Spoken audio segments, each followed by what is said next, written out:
everybody, and welcome along to this week's edition of the Irish Golfer Podcast. Peter Finnan here, and joined in studio by Ronan McNamara. How are you, Ronan? We're back. We're back, baby. And then out in the frozen west of Ireland, Mark McGowan. Out in tundra, yeah. New year, new me. New year, Can't new wait. you. Let's get at it. Nah, it's good. It's been since the middle of December since we actually all got together and had a pod. So we'd have been an extended gap away from this sort of stuff. There's not I'd like to say there hasn't been much happening, but so the whole world seems to have changed. Tiger backs off from Nike. John Ram signs for Liv Golf. Keith Pelly's gone. Slumber's gone. So yeah, a few little things to talk about throughout the thing. But how are you getting on anyway? All good. Ronan, how are you getting on? I'm hanging in. It's been a shaky start to the year, but I'm hanging in. Mead are back. Mead are back. I'm telling you, lads, Column's boys are coming. They're coming. And out in Sligo, Donegal are back, I believe, as well. Well, I mean, that goes without saying. Once Jimmy took the reins, we all knew what was happening. Once he keeps away from the minors now, we'll be okay. Be good. Anyway, let's get stuck into the golf. There's plenty to get stuck into. It's Dubai Invitational, bit of a mad tournament this week. Limited 60 player field, no cut, they'll never catch on. But there we are, started the DP World season this year. Did you get to watch it for a start? Did anybody watch it? I actually did. I'll let Ronan go first. I watched a good bit of this. I always do. I was saying earlier in the office here that I like the DP World Tour when it's in Dubai. It's on at a nice time. You can get up at 7:30, 8 o'clock, and there it is. You can get the whole thing, and by 12:30, it's over. You still have the day to yourself. So I watched the majority of the 4 rounds on this. Saw all of McIlroy's trials and tribulations. There was a real mix of the good and the bad in there. But as always, DP World Tour in Dubai, this was another really, really good tournament that they put on. Good fields, and it was dramatic right until the final putt. So a great start to golf back on the DP World Tour, I'd have to say. Yeah, it was nice to have sort of 2 big players going at it in a final group. That's it. I know if Tommy and Rory, they're the 2 highest ranked players in the field, they should be out of that sort of field that they've assembled there going at it, but that doesn't always happen like that. So the tournament got what they really wanted for the start of the year, and then the final round just served up some serious drama. It was unreal to watch. I was drifting in and out. Rory 62 got me going on the Thursday. I was definitely the ears pricked up for that, but then trucking into Sunday, it was just took on a whole nother dimension of Rory McIlroy. What do you think, Mark? Yeah, I watched bits and pieces of it over the first 3 days, but then I watched all of the back 9. I probably picked Rory up on about the 8th on Sunday, and watched all of the back 9. I was actually had a tea time myself, and had they gone to a playoff, I would have had been watching in the car as I drove over to the course. So it's good. It's probably good for anybody that lives between Cliff and Ross's Point that Fleetwood hold that putt. But look, at the start of the season's always, it's always hard to read too much into it. It was a good field for a DP World Tour event, but at the same time there was, Fleetwood and McIlroy were quite clearly the 2 standout players in the field. So to get them dueling it out in the final group on Sunday, was the tournament organisers couldn't really drawn it up any better. And there was drama galore in that back 9. Fleetwood provided a drama on the last 2 holes, but the 5 or 6 holes before that, it was kind of like peak Rory and then absolute trough Rory. That 3 putt he had from what was it, 2 feet on, I think it was the 14th, was, it was just insanely criminal. And then to turn around and pour in maybe a 20-footer on the next hole. It was just madness to watch. Fantastic viewing. Yeah, it's just it's pure Rory, isn't it?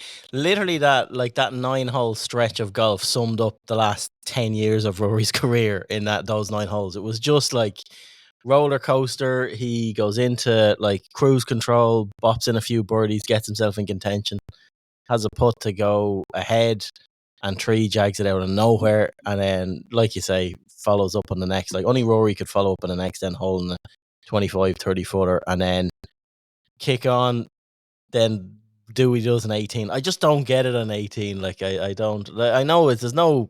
It's not that there's no pressure, but he's in contention so much. Like it is an awful shot for a pro of his quality and his caliber to hit on the last hole. But pressure does awful things, especially to Rory, I assume. But it's so early in the season. I wouldn't read much into it. But at the same time, it's so early in the season. Do you think Rory will learn anything from it? Like, do you think he'll change anything at all? I don't. Not really. I don't think. Look, Rory's season is going to be judged on pretty much one thing and one thing alone. Anyway, it's always going to be whether he wins a major or not. That's like realistically, if he won the Dubai Desert Classic last year at his first start, and I know he's got that, he's defending champion there this week. But again, whether he wins or doesn't win in Dubai is not going to change kind of the way anybody in the golfing world views Rory. It's just going to be a case of whether he can win another major championship.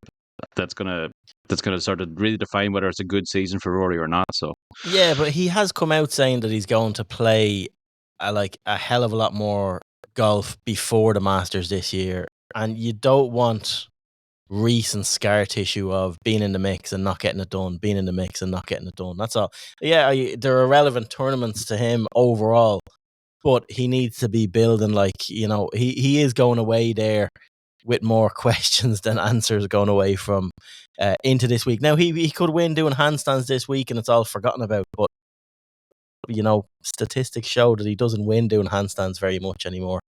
But yeah, this week will be very interesting to see how he kicks on from it. There's a famous phrase, Ronan, that you were waiting for me to say. New Year, same Pete. Like it's interesting. Normally, I wouldn't, read too much into the 3 putt from 2 feet. Like it's a freak thing, that just happens. We'll see it again from other players throughout the year, I'm sure. But the fact it's Rory McIlroy, it's just another one of these freak. I don't know what it is, like a mind fog thing, a brain fog that he just gets so many times throughout the year. We've seen it over the last 10 years. And that's, I suppose, mildly concerning. I know it's the first event of the year and all that. And then the drive in 18, obviously, we've seen that before at the Wells Fargo, and he got away with it. That's 3 or 4 years ago now, I think, at this stage, against Keith Mitchell. But he struggles with the lefts off the tee when he's under the caution. I think I remember in the US Open this year with Wyndham Clark, he had his chance on the par 5 16 to really put the pressure on. I think he drove it left, like way left, and he ended up bogeying the hole. He made further errors after that. He took an unbelievable drop up at the green. That's where he got relief from the face of the bunker, wasn't it? So like these things just tend to happen. Like McIlroy, he's not the sort of invincible player that he was when he was winning those 4 majors. So I think we just need to accept that this is who he is now. He's not a 100% guarantee to get it over the line, but that's just what makes him so thrilling. Like it does add to it. Like he's still the best golfer to watch in the world by far. I think definitely the most entertaining. Now that's probably to his detriment at times, but it is the way it is. Like nothing summoned him up more than this tournament. Like there was so much good stuff. Like he could have walked away with this no bother. Like he's 4 shots ahead, nearly halfway through the second round, and he just throws in a random quadruple bogey out of nowhere. And these are things that we've seen from Rory before as well. These random big numbers and holes for no reason whatsoever. Yeah. And all of a sudden he's thrown into a share for the lead. Like without that quadruple, it would have been interesting to see how far he was ahead at the halfway stage. But look, I expect him to win the Dubai Desert Classic this week. I mean, you kind of just have to. I expect him to win most times he tees it up, but just there's no guarantee with him anymore. But that's what makes him thrilling, and that's what's going to put bums on seats, I suppose. Yeah, well, I think he's got a new driver in the bag this week. Like we've often seen it when he's made equipment changes or when he's put new clubs in the bag. It kind of often seems to take him a little bit of time to to get comfortable with it. He'll hit some fantastic drives, but then he'll hit. I think he was really wayward off the tee kind of all week this week, particularly on Sunday. I mean, he had very few fairways. It's the same miss though, Mark. That's the thing. Like, it's a new driver, but TaylorMade changed the whole launch of that driver, the QI10, for him so he put it in play at the DP World Final. Now, he was using the LS model that week. His miss was left. He's using the standard model this week. So yeah, different driver, same sort of DNA makeup and stuff like that. And no, I'm not. He's just that left shot is it's catastrophic for him under pressure. Yeah, well, I guess the club head speed he generates when he turns it over, it's gonna miss wider than somebody swinging a lot slower swing speed. But look, I think in general he didn't drive the ball well. He spent more time in the water than Michael Phelps this week, and he still should have. Was it 4 or 5? Was the one on 18 on Sunday the 5th time he was in the water? But either way, the fact that he did all that and still it took like a man finishing birdie to beat him, it's. Oh, it's I'm impressive. Going to take the positives. I'm going to take the positives with that. I'm taking a leaf out of your book, and I'm going to take the positives. I think he will kick on. No, but it is positive. I think it is positive he's getting himself in the mix. It's just, does he learn he hasn't learned in the past, and for a man that he's going to be judged by if he gets in contention at the Masters. That's what it's all about for him. He's going to find himself, he said he's going to play 9 or 10 tournaments between now and the Masters, which is more than he's ever done.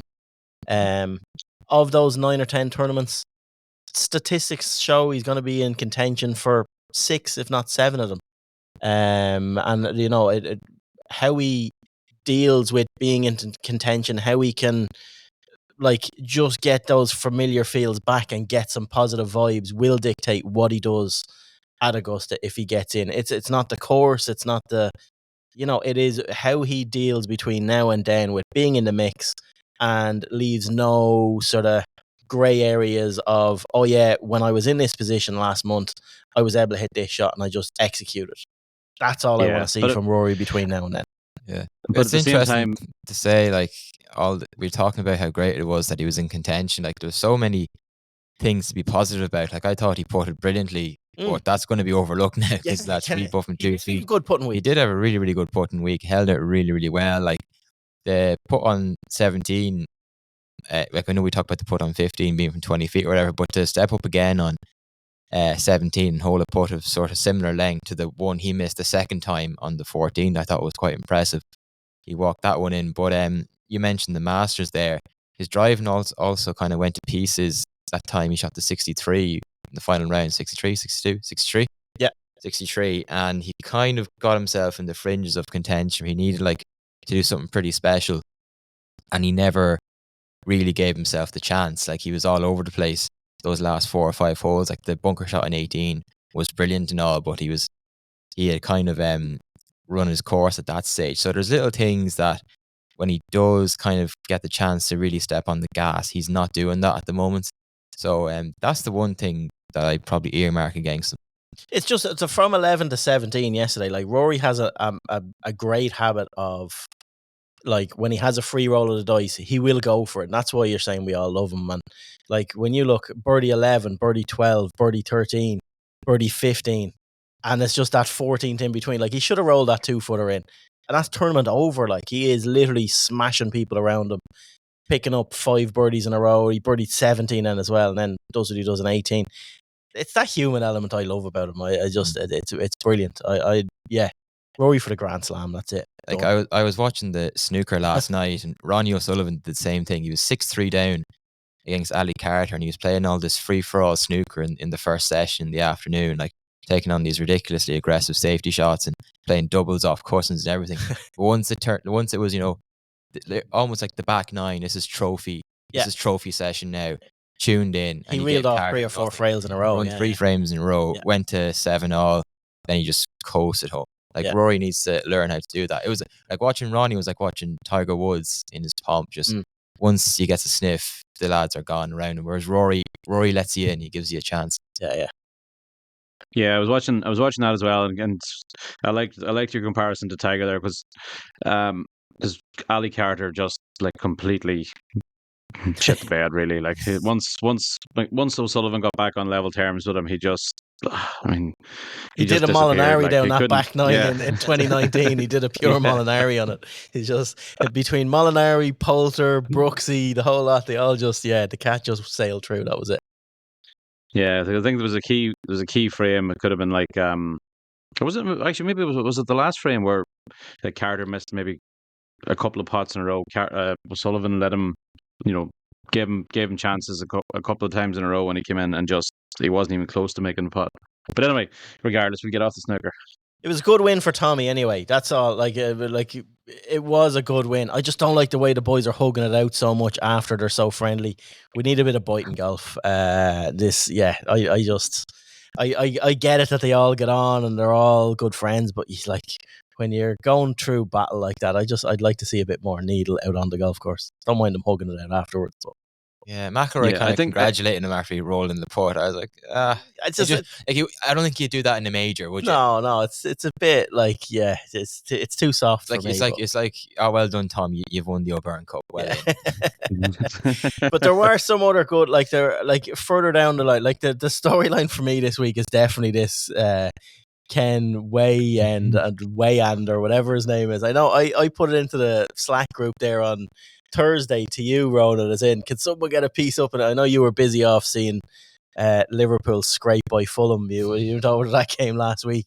Easy But dub. yeah, the this is just a bonker story. And I I did when I seen Eddie Pepperell coming out first. I was like, does he have a point? Doesn't he have a point? What's the story? And when I seen the way this guy finished, like he finished 72 shots behind Tommy on plus 53 for the 72. Never mind that. Look where he finished compared to next to last, Jens Dantorp. Like, Yeah. Now, in fairness to him, a lot of people listening to this podcast, maybe even including ourselves, he broke 90 4 days on a DP World Tour golf course in tournament condition. Like, don't think many people would do that. In fairness, Yeah, but you say that the Edgar lads do that. true. But You they're know? playing off 4 tees though. They're not really not on most of the courses. They're not. He had a couple of birdies. In fairness to him, Yeah, it's like blind squirrels. and The he odd time did find two. nuts. He's in the twos competition. This guy is the pro, the club pro. When we were going researching it at Michael Jordan's private golf club, and like it shouldn't happen, but at the same time, he's a tournament invite. Like they're inviting him for a reason. Eddie Pepperell did get his tail up, and he came out with some pretty hard hitting stuff about I don't care if he's Barbies, Ken, he shouldn't be getting an invite and all this stuff. But like I'm not sure. Like, it's not for pros to dictate who gets sponsors, invites, and stuff like that. The players need to back off a little bit on that. But like, I can see where Eddie's coming from, but he needs to focus on other things, in my opinion. Look, Yeah, financially, I'm all for.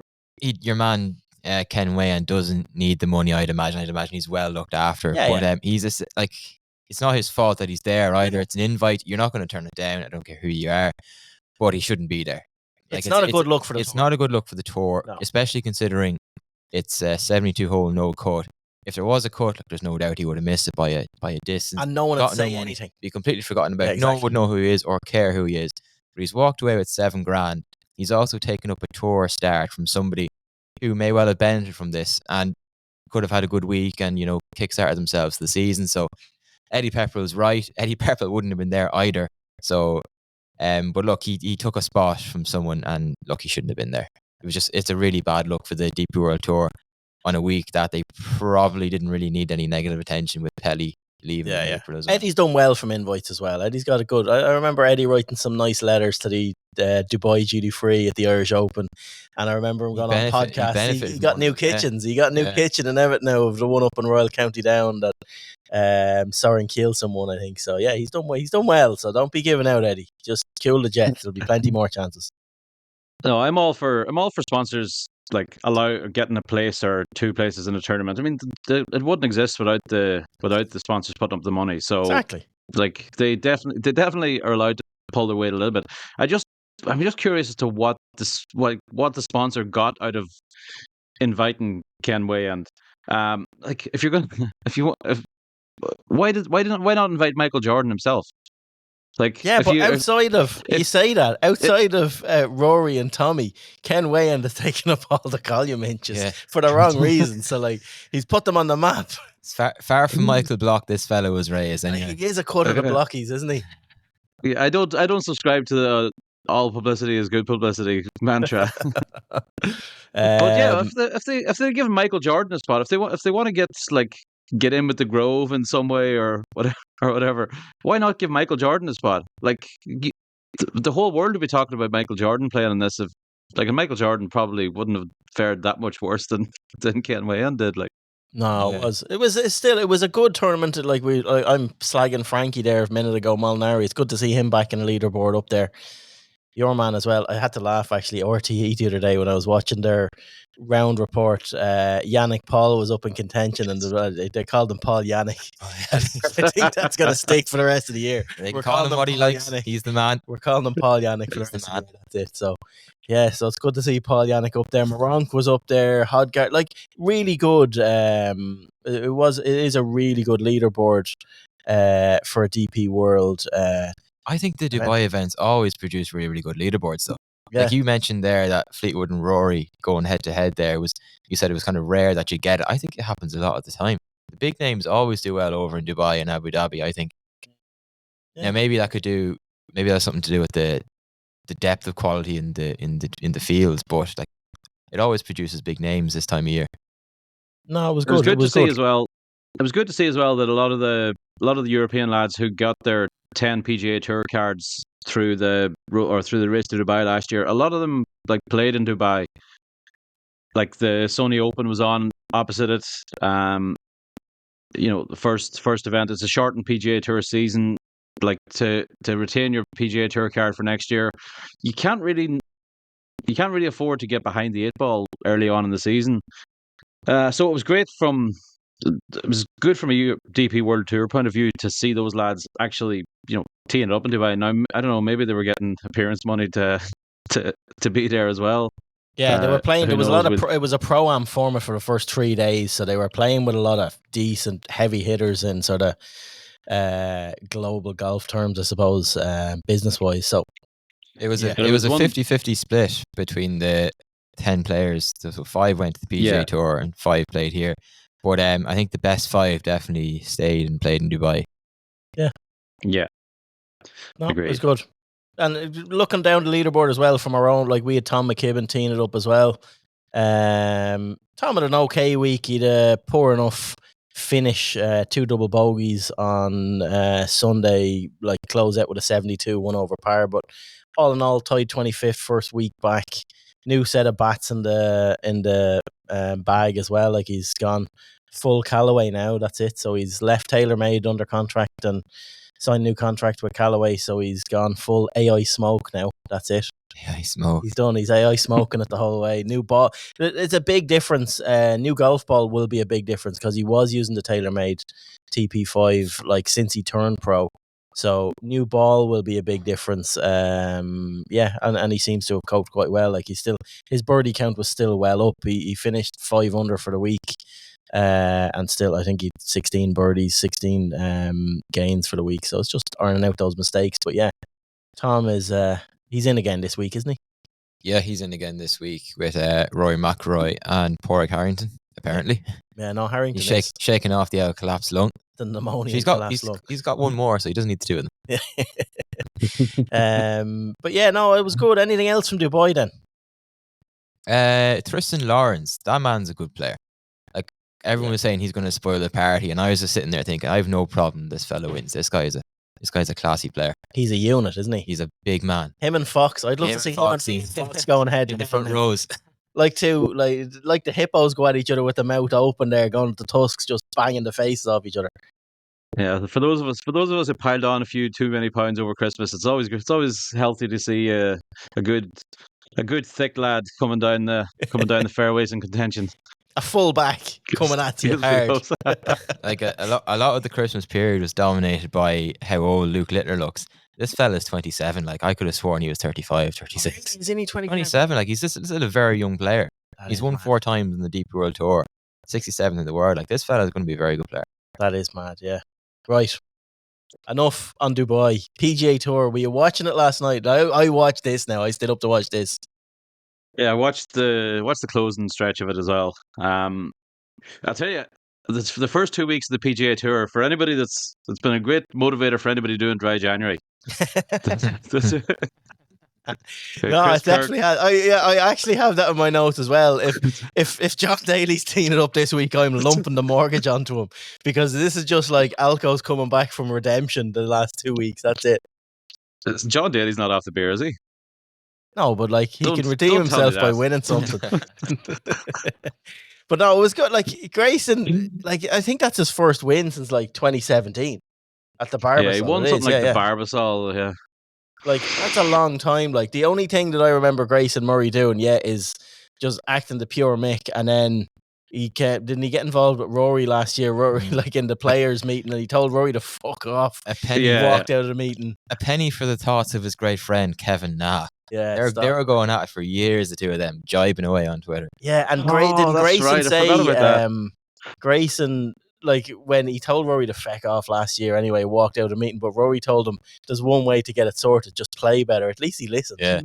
Yeah. You know, that was Rory's whole mantra at that time, was just play better and you'd be fine. So it is good to see him back, but like I don't think the lads in the policy board and the PGA Tour want to see too many guys like this getting into all the signature events and doing, like, he's a good news story, but yeah, I don't know. For me, he's a rebound waiting to happen. Yeah, but I mean, for viewers, it's good. Yeah, there's gonna be a Grayson Murray incident of some description, and absolutely he's gonna in one of the big events, and we're gonna look back and say this we wouldn't have had that without him winning in the Sony. So we can thank him for the Sony at the time.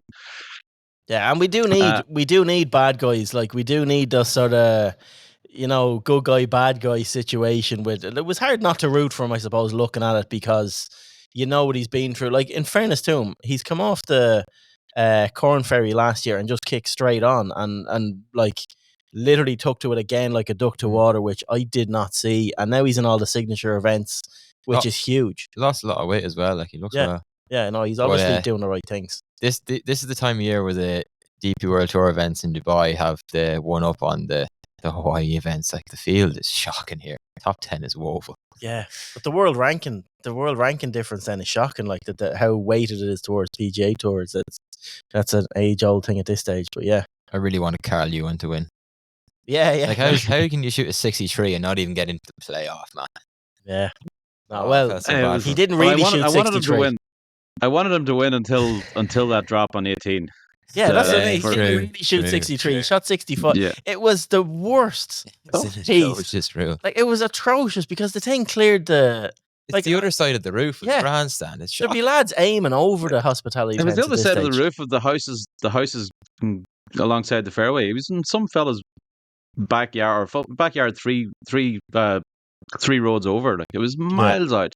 No, it's a good story. Like, it is a good story, the Ewan story, that obviously Ram heading off, he was losing his card, then he gets back in. But like, for him to get in the mix then in his first tournament back is really good. But yeah, I just think it's mad that there's no consistency around the rulings around stuff like this. Like, it went to TV to get the ruling, didn't it? It wasn't but TV showed it, like, cleared the thing. Yeah, and they were like, it's like, people inside said it hit the roof and stuff. Like, did it? Fuck, like, it did not hit the roof. Imagine if you were like, because PGA Tour are all about, you know, you go on any of the American partnerships they have, like DraftKings and all betting coming into golf. Like, a lot of people stake a lot of money on golf now, and they're looking at this as a revenue stream. And with rulings like that, it's just, there's so much at stake. It shouldn't be happening. Like, the term they used was virtual certainty. It went into the hospitality tent.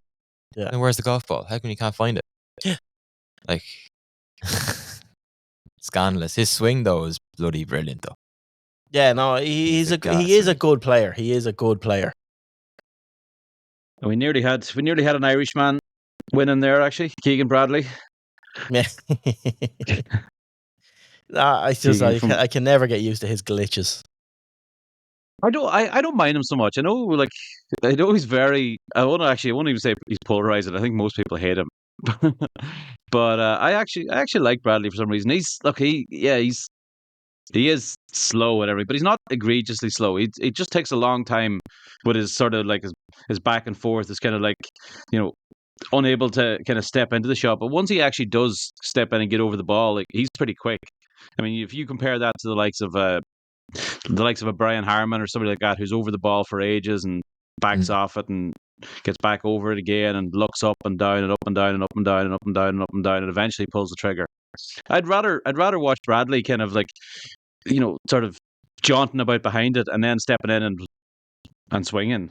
I just can never get that impressionist guy out of my head, walking around like a dinosaur in behind the thing. Hamlet or something. So good. Yeah. Like, it is the best impression ever. Is, like I have a bit of a not a soft spot for Bradley, but I don't hate him like everybody else seems to. Like I felt bad for him when the Netflix cameras were outside his house before Zach Johnson was going to ring him about the Ryder Cup, and he was like, "Oh sure, the Netflix cameras are coming up. Surely I'm on the team," and he wasn't. And everyone had to go then. But I think the Ryder Cup misses someone like him. Yeah, especially the Americans. Like Reed's obviously gone, DeChambeau's gone. Like Bradley's a real, and Poulter's obviously gone from a European point of view. But it doesn't really seem to matter that much. Like he's a real get in your face kind of fella, you know, get the crowd going, like really interrogating kind of a fella, intimidating. Like I like that kind of player in a Ryder Cup. No, he's good. It's good to see him back featuring again as well, you know. But did either of you see Siwoo Kim's birdie putt that hung on the edge on like day 2, I think it was? Didn't you see that? No. So he put from off the green, right? This is bonkers. He put from off the green and snuck onto the green, this sort of downhill left to right. It literally stopped on the edge. So he's off the green, like he's 5 yards to walk and to get to the green, another 5. So he's slow pacing up. This ball is hanging over the edge of the hole, right? So Matt Kuchar is playing with him and Kuchar's over looking at it. He walks up. Boys are putting the shadows over. Like they waited it's a good minute, like 45, 50 seconds. And the ball drops. And they call the referee out. Obviously, they've gone beyond time. But Matt Kuchar was telling Siwoo, don't touch that ball. That ball's still moving, like. And he told him before he got to the ball, like Kuchar was bent down, looking at it. So the referee came out and like they were going through and they were saying, yeah, listen, Kuchar explaining to the ref, it's well over time. But the ball was moving on the green. Like you can't hit a moving ball. So I told him not to hit this, and then it just dropped in. Like, but it's taken a minute, and they're saying no. The rule on the green is you have to hit it within there is a given time. And Kuchar was like, so you're telling him he had to hit a moving ball, and the ref was like, yeah, unfortunately on the green because the ball might be oscillating and slightly moving, but you still have the time limit, and that's it. Are you watching it? No, this is the most scandalous piece of deja vu. This happened to Siwoo Kim before at the 2021 RBC, and who was playing with him that day? Kuchar. Kuchar was playing with him that day. Are you sure? Are you sure you're not just watching something from 3 years ago? I don't know. I was watching this in the telecast the other day, and I was like, "This is bonkers." Oh, yeah. Fantastic! Is Pete breaking 2-year-old news here? Is he? Yeah. This will have to be edited out. Jesus Christ! Honestly, did it? I thought they were playing with each other. I seen this. It come up on my Twitter feed, and I was like, "No way." Well, people can't see it. Is this what you're on about? Yeah. Okay. Let's move on to the next thing. I'm recording this my end as well. If you edit this out, I'm gonna stick it up. Okay. Another hello and news. welcome to the Irish Golf. There's this new tour that lads are talking about called Live Golf as well. It's going to catch on, lads. There's no way John Ram would go there. No. I don't. I'm not going to live this down. Right, come on. Anyway, let's brush that one under the carpet. Seamus Power. Right, Seamus Power. Did you see Seamus Power made the cut?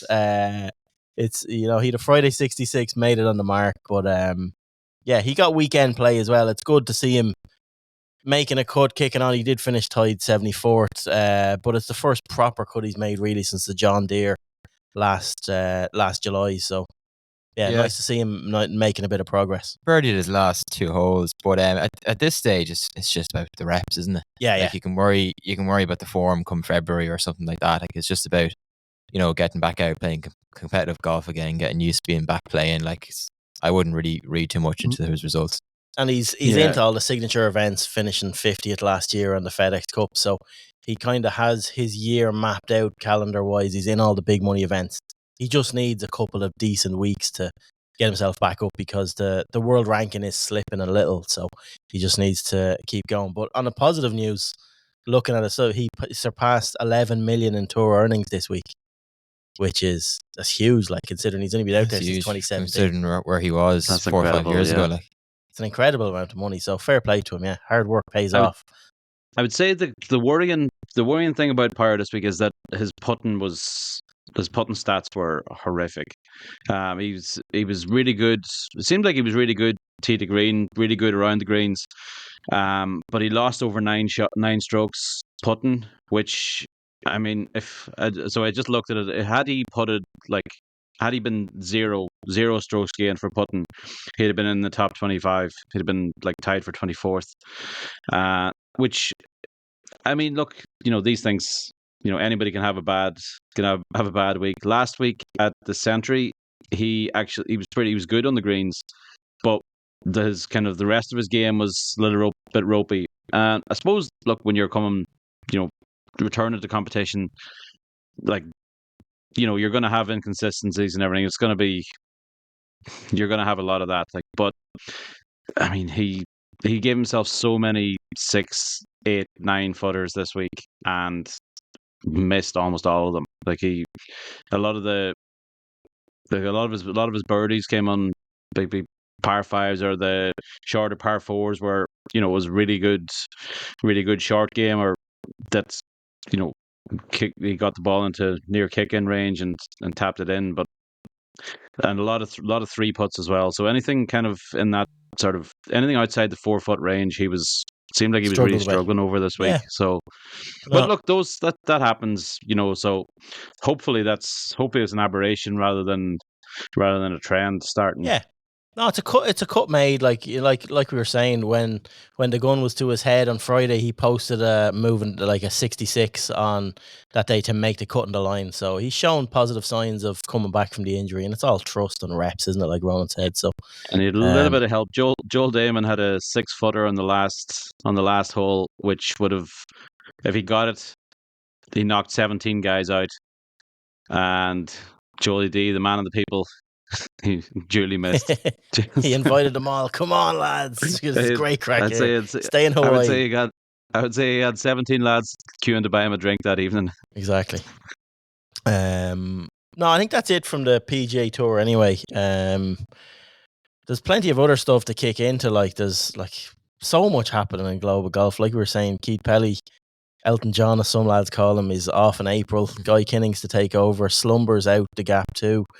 Later on the year, so like big moves at the top of global golf. I kind of I definitely didn't see Martin Slumbers stepping aside coming in, but I definitely seen Pelly, and Jay Monaghan will probably be next, if you're to believe stuff online. But yeah, it's a strange dynamic that we're in between this kind of what's happening, what's going on. Are these guys going to get a deal done? And Pelly came out with some interviews when he effectively handed in his notice saying that he's not going till April, and he is a firm believer that between now and like the next 2 months there is going to be a deal done to some extent. And yeah, it all seems quite positive, but I just found some of the stuff, like James Corrigan is always good for, most of the stories he breaks are really, really good, and he has good insight into stuff that's happening at Live. But he did reveal in an interview, Pelly, with James Corrigan, that he thinks stuff will be done. And he said in part of the same interview, Jay and Yasser had a good chat last week, which is 6th or 7th of January. They had a really good chat and revealed that was their first chat since June the 6th, which I find absolutely off the charts. That they're letting this thing, they're obviously just backed off from each other, letting it go through the courts, but they're not going through stuff. So the fact that they're talking again, you have to think that is that's the first face-to-face meeting, though, right? Surely they've picked up the phone or sent each other. You would hope so, but that's not. Yeah, you would hope so, but that's not the way the meeting came out. But it does seem that they're all there's been a lot of mood music lately as well. Like you look at Rory's interviews, starting off with that Sky Sports one, how he toned things down a little, his sort of regrets, if you're to believe Greg Norman, falling on his own sword about his views. But like he's planting different things in about talking about a world tour this week. Like he wasn't even asked a question at the start of the week about a world tour, just asked a specific question, and then he goes straight into talking about a world tour and how it'll be good for golf. Then he's talking about where team golf fits into a global schedule last week on interviews. He came out in another interview last week warning fellow pros, give up your independence or face prize money cuts. So this is when you know something is really close, when someone like him is coming out sort of planting these seeds and just getting stuff out there. But like it's a total opposite, like polar opposite. And it's the one thing I really enjoyed, the Sky interview he did with Keane and Carragher and the lads. But like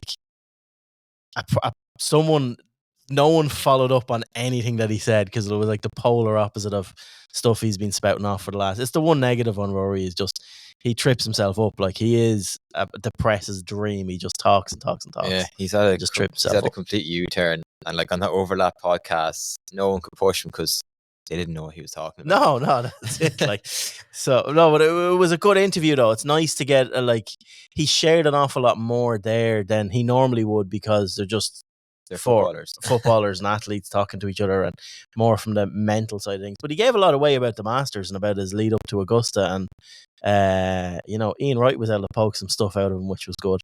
Yeah, Righty, the big golfer. Yeah.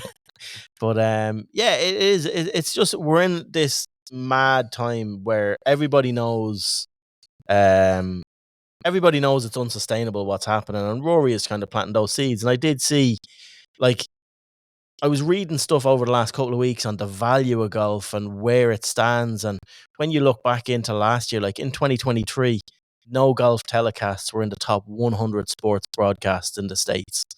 And the highest viewed program from the year golf-wise was the Masters Sunday with 12.1 million viewers. That ranked 131st in the most viewed sporting events in the States. So, like, you can take a lot of things from stats like that, and like the number one argument I would say on it is like golf's media rights deals, which are up for negotiation quite soon. They've been so generous for what remains a real niche sport, and like players do have very overinflated expectations as to the rewards they deserve for playing golf, and prize money, and where prize money has gone over the last. So like that's why I think it's nailed on that they're going to get something done, because like otherwise the PGA Tour are going to cease to exist the way things are going. Like they're prize money and like they're pricing themselves out of the market. Players' ideas of what they're worth is just off the charts. Well, if Liv can get them weasel themselves a TV deal to get into the UK and Irish market in Europe, PGA Tour is in serious trouble then. Because people will watch it. Yeah. People will watch it if that thing last night, the Sony Open, if in correspondence if John Rahm and Brooks Koepka and Cam Smith are going at it and Liv, you'll watch that over the Sony Open. Yeah, that's what the PGA Tour needs to be wary of. It's just the value of it all, where like, and that's what it's all boiling down to. Me and John Craven last year used to have ding dongs over about the commercial side of it, and he was so against like even contemplating this, but like it's happening now, and you're seeing guys like Brandel and like all these pundits that have, even on our channels. Did you see our channels during the week? Tony, you put something up actually about Ronan, and Tony Johnson kicked off on one on it, and you Kevin Peterson quote an Irish golfer and stuff on our Twitter. Yeah, it all kicked off the other day. Two boys having a ding dong. Yeah, I'll look this up now. Yeah, you carry on, Mark. Bring Mark in there. I'm busy. I promise you, this isn't news from 2 years ago. Anything else? I wasn't even here 2 years ago, so it'd be a problem if it was. So yeah, but no, it's an interesting time. The next few weeks are going to be hopefully interesting in a positive way, that we're seeing what 25, 26 is going to look like, sort of landscape wise, and we can start getting golf back in 11 playing field and know where we're going and know what's happening.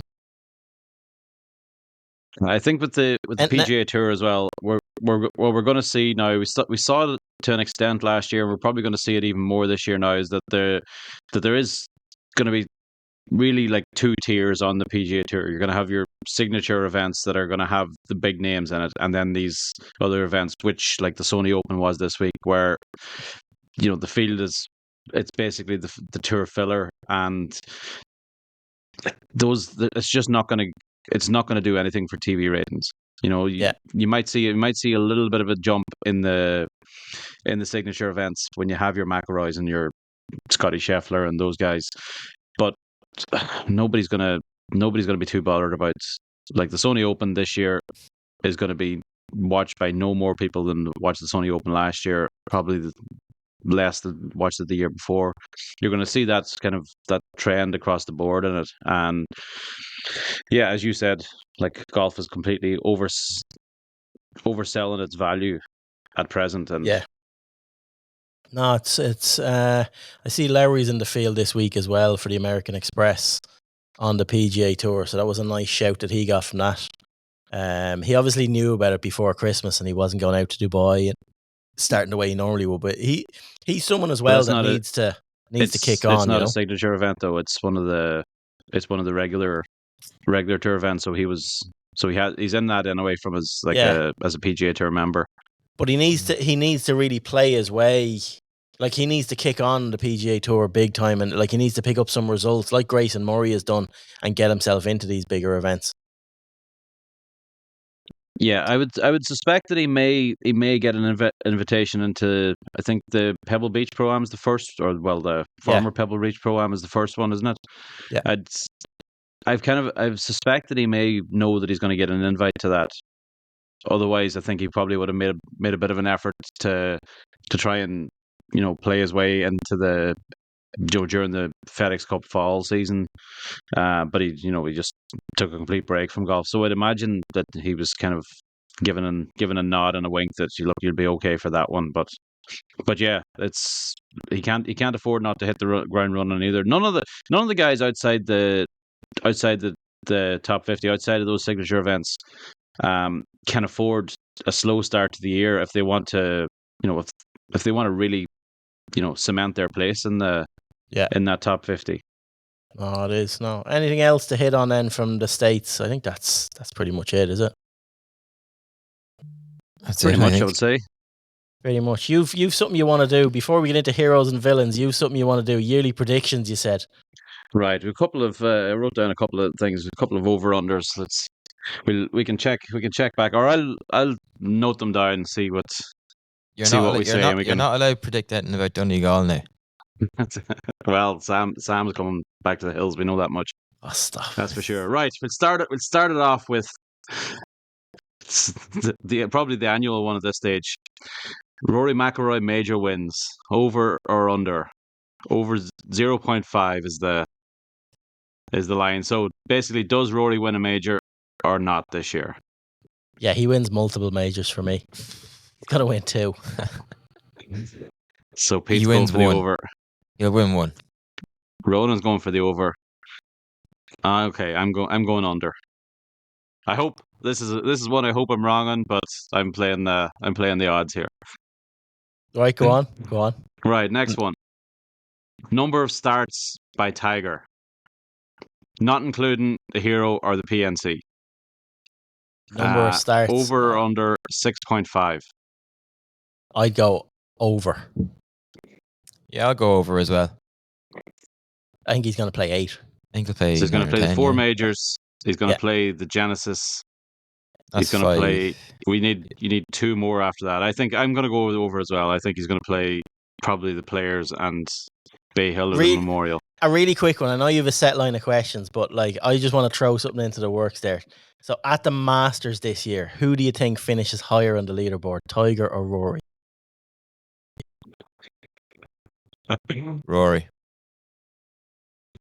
Mark? I mean, Rory. Yeah, you have to say Rory, but it does make you think, though. It does make you think. Yeah.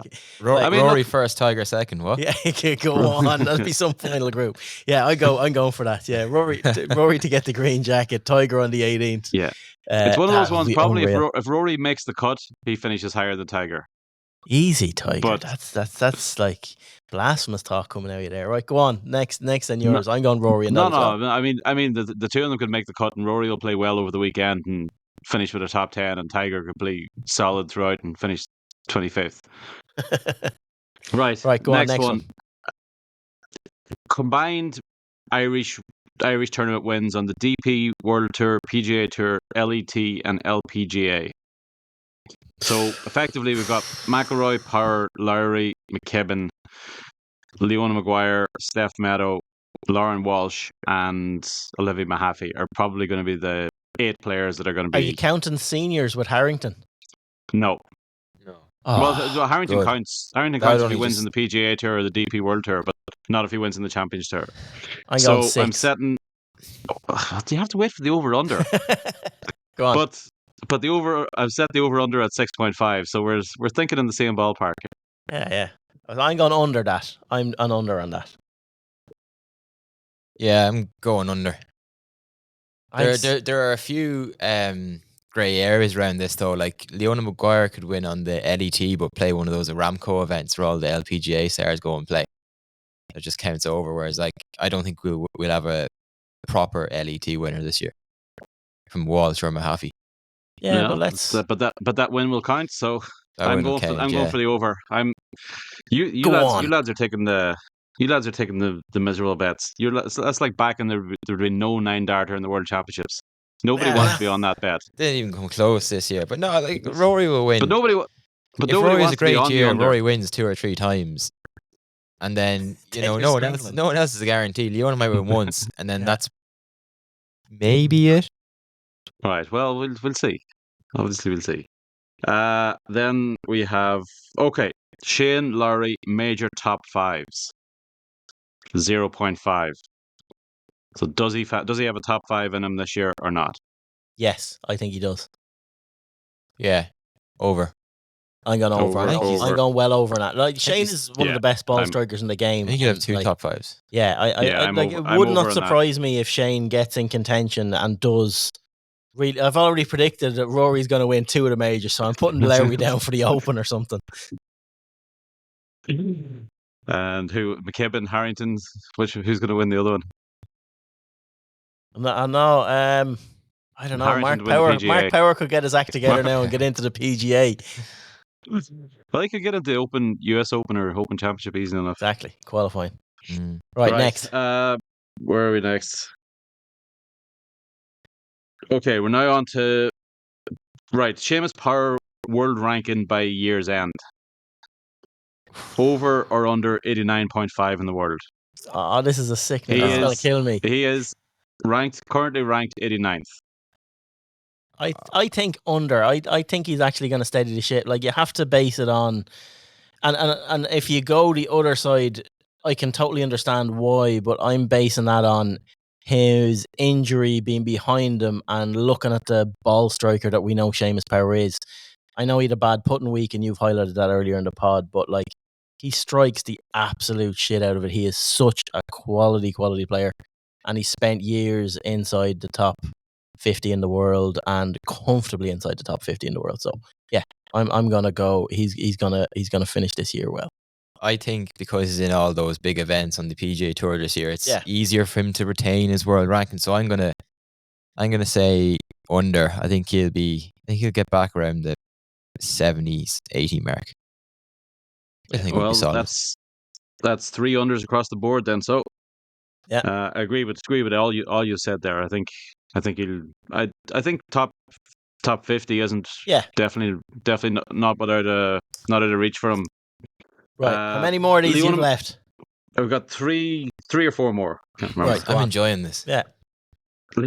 Right. Leona Maguire's highest finish in a major, over or under 3.5.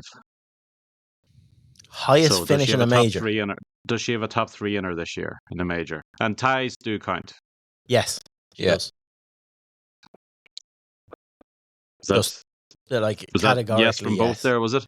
Yeah, yes from both. Yeah, no, I think that's categoric. I think she will. Yeah. Yeah, I think so too. Leona Maguire world ranking at the end of the year. She's currently 26th. Setting the over under at 10.5. She's slipped though She's into the slipped a wee top. bit there. Yeah, like so over 10.5 in the world. Yeah, at the end of the year. Ooh, like she hasn't been in the top 10 She has been in the top 10, for but briefly. for a like while, a couple of weeks or a month max. Yeah, based on the major stuff, she's a top 10 player. So, and I do think she hasn't played much since the Solheim. So, yeah, I'm putting her down as yes, she will get inside the top 10 in the world this year. Ronan? Oh, this is a tough one. There's not like I'm backing them all. Like we're backing all the Irish here. Like Yeah. we're so far we're gonna have 27 tournament wins, 4 majors. I know. In fairness, we've been careful here. We haven't gone for so many wins, but we're bigging up all these predictions. I'm going to say she'll get as high as 12. Okay, that's fair. Okay, so you're going for the over then. So What are you going I'm for? going to go for the over as well. I think she's going to have a really good year. I think she'll be very consistent, but wins are probably what's going to separate the top 10 from the rest, and I don't know that she's going to win enough to be in the top 10 by year's end. But I think she'll be really It's consistent. all about the majors with the prize funds on the LET. It's all about the majors. So, yeah. Okay. Last two. Okay. Tom McKibben world ranking.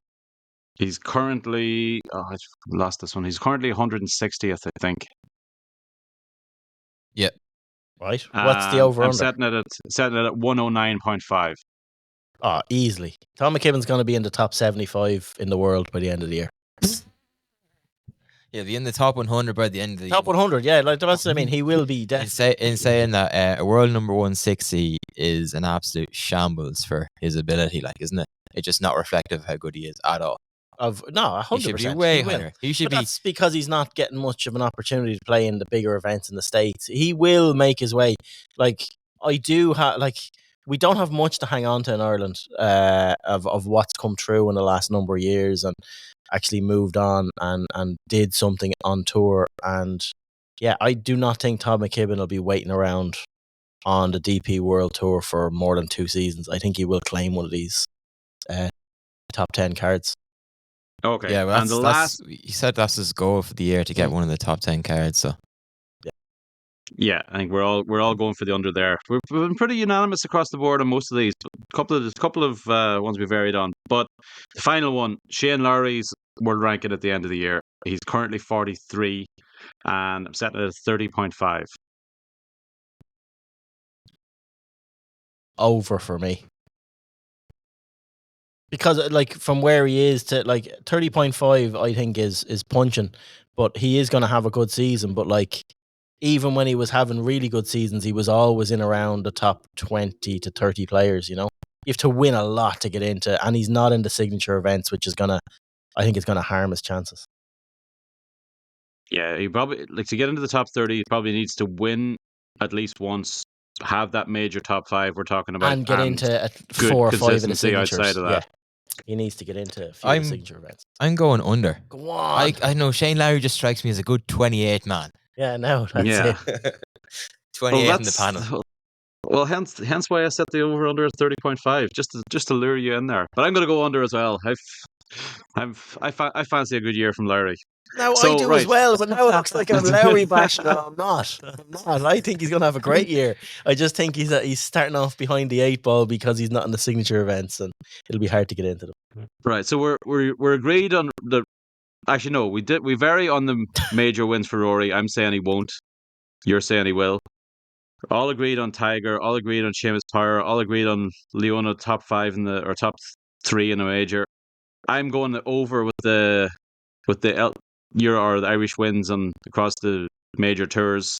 Both of you lads are naysayers. Yeah.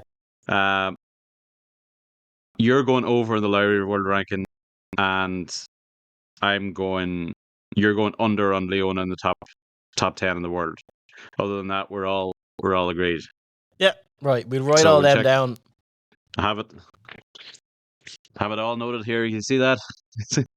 Well, now, like I don't have good history now with this, like especially in this podcast now with looking at me reeling stats from 2 years ago, like rules infringements from 2 years ago. So yeah, Right, we'll have to go. We'll go straight into heroes and villains. Then we might as well wrap it up at that. That was a nice meaty end to that. Any heroes? Well, yeah, I've a hero, right? So it kind of hurts me a little bit to do this, and this is a little bit old news as well, but because this was a couple of weeks or like 10 days ago or something. But the guy Jersey Jerry, I think his name is he's one of the Barstool Sports guys who pretty much I detest most of the time. This guy was doing a hole in one Insufferable. challenge in a simulator. Did you come across this? No. So he's obviously not a great golfer, but he was playing on a simulator, playing just par three. He just had to try and get a hole in one. He was at it for 37 hours. Took 2,627 shots, but he did it.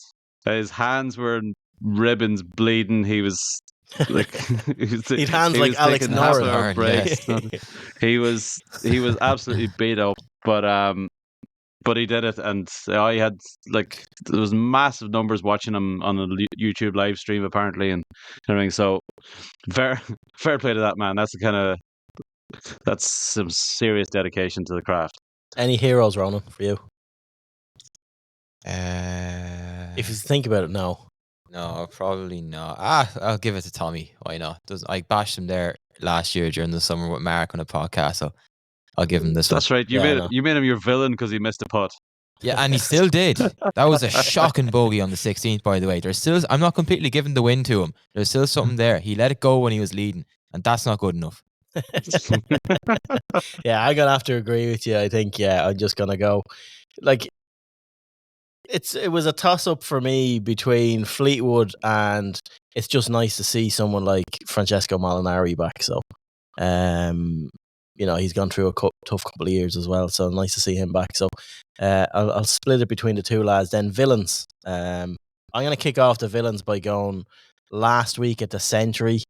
I'm gonna go Jason Day for these new Malbon trousers that he's wearing and absolute abominations. The clothing that he's wearing. Between that and Ian Poulter having a bit of a rant during the week about the world ranking points again after Chris Kirk's sort of botched job on the points last week, and he has a little swipe. So I'm delighted with Day wearing the baggy stuff. That's the sign that the baggy stuff's going to be coming back in fashion, which means I'll be coming back in fashion. Yeah, I never thought about that actually. Maybe I'm going to. Maybe Jason Day's on something there. The bootlegs are back, are they? Is that what you're saying to me? Hey man, all we need to do is now get him in a pair of brown shoes and we're sorted. Right, go on. You're a villain, Mark. Who did I have for this? Oh, no, hold on a second. I had somebody good a second ago. You go run and I'll see if this comes back to me. Mine's the not so Barbie Ken Wayand. Just waste of time. Yeah. Like I actually felt really bad for Richard Mansell, who played the first 2 rounds with him, but also had to play 2 rounds with 2 amateurs as well. Like that's tough going. That's not easy. He's played a double pro am. Honestly. And I'd say he was worse than the amateurs that Ken. Can you imagine the amateur actually that he got? God, yeah. Never even thought of that. He used to play with an amateur for 3 days. Right, go on, Mark. You're a villain. I remembered mine. The villain is Keith Pelly. Because as some fella pointed out in a response to our article, he brought in the WHS. He's responsible for the rollback. Yeah. They were blaming Keith Pelly for everything. Yeah, no, I seen that. It was bonkers. Yeah, but no. I love how this week on the DP World Tour is a Rolex event, and just no one cares about those anymore because they just completely failed. Yeah, exactly. No, it is. Cheers, Keith. Cheers, Keith. It was a good effort. Cheers. It was a good effort. Right. That's obviously a tongue-in-cheek villain. We don't really hate Keith Pelly for those reasons here. It was good catch up, lads. Good to get back into the swing of things. We will be at this weekly now again. We're not going to be missing weeks like we have been over the last month and taking an extended Christmas break. So we'll be back next week as a 3-ball again. And cheers for tuning in. We will have equipment segments as well later on in the month. We're going to be doing stuff with Concept Golf on all of the new equipment that's coming out and taking a look at things from that. I promise next week I won't be as dated with my 2-year takes on rules infringements as well. Yeah. Oh no, please do. I'm gonna have to Please leave that do. in there now. But like, cheers for tuning in, guys, and we will chat to you next week. Thanks.